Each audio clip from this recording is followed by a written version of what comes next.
Let me give you an example. Say you're dealing with someone at work who's passive aggressive, always undermining you subtly.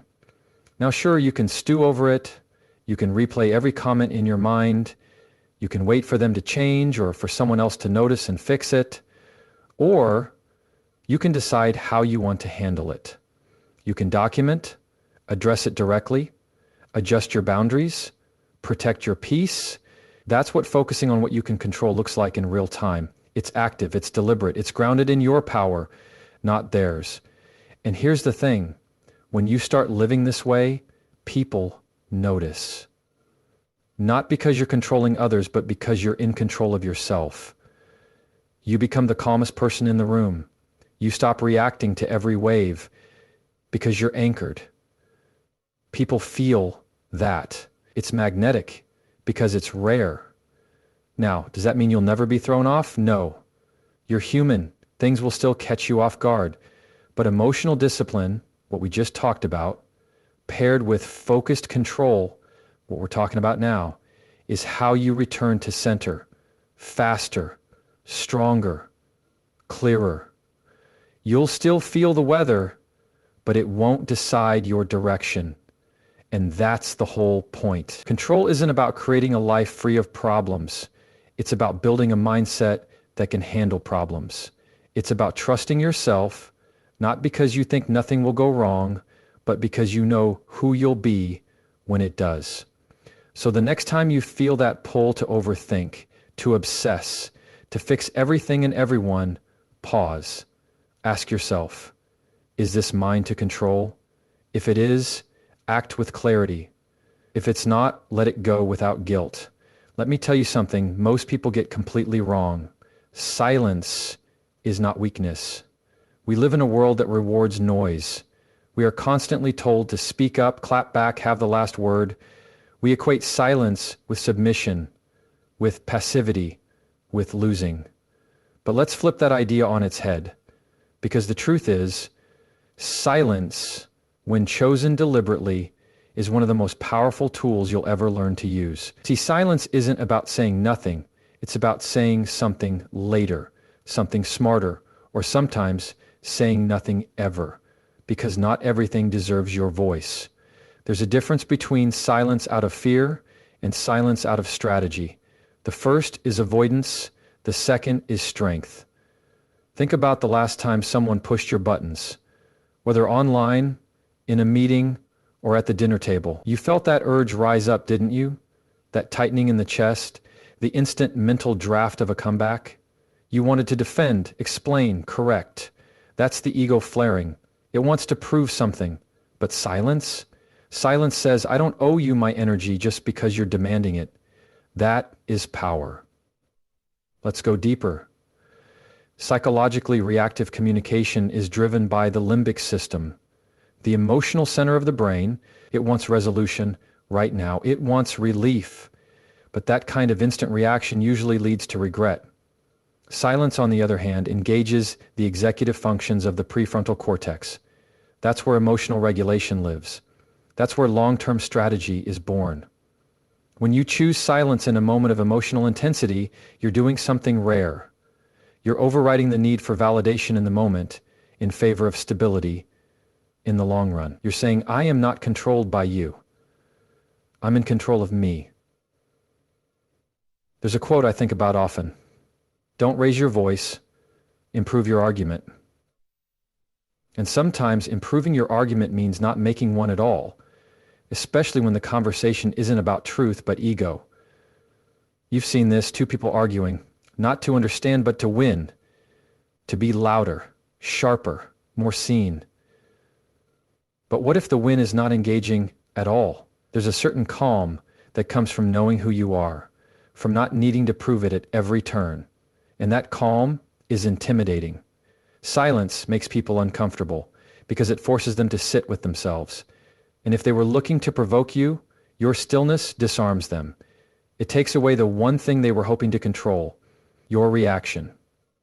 Philosophers and spiritual leaders across cultures have always understood this. In Taoism, they talk about Wu Wei, the concept of effortless action, of knowing when not to act. In Christianity, There's the principle of turning the other cheek, not as surrender, but as discipline. In Buddhism, mindfulness teaches us that not every thought is worth voicing. Silence is universal in its power because it transcends the need to dominate. It speaks a language only the secure can understand. Now, I'm not telling you to stay silent in the face of injustice or to suppress your truth. That's not strength. That's fear wearing a mask. What I'm saying is choose your voice the way a master chooses their tools. Intentionally, purposefully. Not every situation deserves a reply. Not every insult deserves a response. Not every invitation to chaos needs an RSVP. When you speak from a place of calm rather than impulse, your words carry weight. People feel the difference. There's gravity in restraint. The person who doesn't need to speak every time they're provoked is the person you watch closely when they do speak. Because when they speak, it matters. Silence also gives you space. It's a filter. When you resist the urge to respond instantly, you allow your thoughts to settle, you gain clarity. You see what's really being said, not just what your emotions tell you is being said. And then take solace in the silence of the moment. You see what's really being said, not just what your emotions tell you is being said. They tell you the truth of your situation.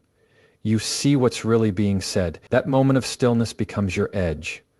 It's where you regain your footing, your insight, your authority. In conflict, silence is often your best move. Not as a weapon, but as a pause, a reset. It can de-escalate a fight, redirect a conversation, or simply protect your peace. And sometimes, silence is the boundary, the refusal to participate in dysfunction. You don't need to scream that you're done, you just stop responding. That in itself becomes a message.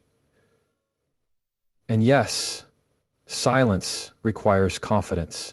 It requires patience. It requires the inner stability to be misunderstood, mischaracterized, even judged, and still choose not to react.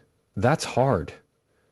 But the people who master this, who learn to hold their center even while the world spins, they're the ones who end up steering the ship. You don't have to show up to every argument you're invited to. You don't have to correct every false narrative.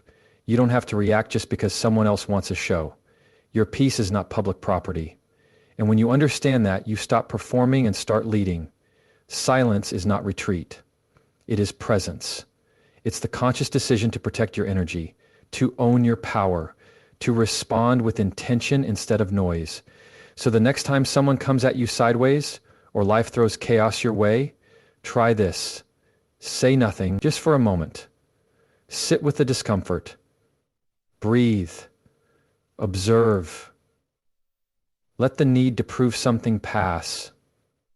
Then, if you choose to speak, let it come from a place that's calm, clear, and rooted. And if you choose not to speak at all, that's a choice too. A powerful one. That's a hard-earned discipline. Because our instincts often scream for defense, for justification, but silence teaches you to sit with that discomfort, to let your actions do the talking over time. To trust that truth doesn't need constant PR. It just needs consistency. In many ways, silence is the language of those who have outgrown the need for performance. When you know what you're about, when you've focused inward and built something real, you don't have to prove anything. Your energy becomes your filter, your presence becomes your response, and your silence becomes your power. So the next time you feel that itch to respond, to defend, to explain, pause.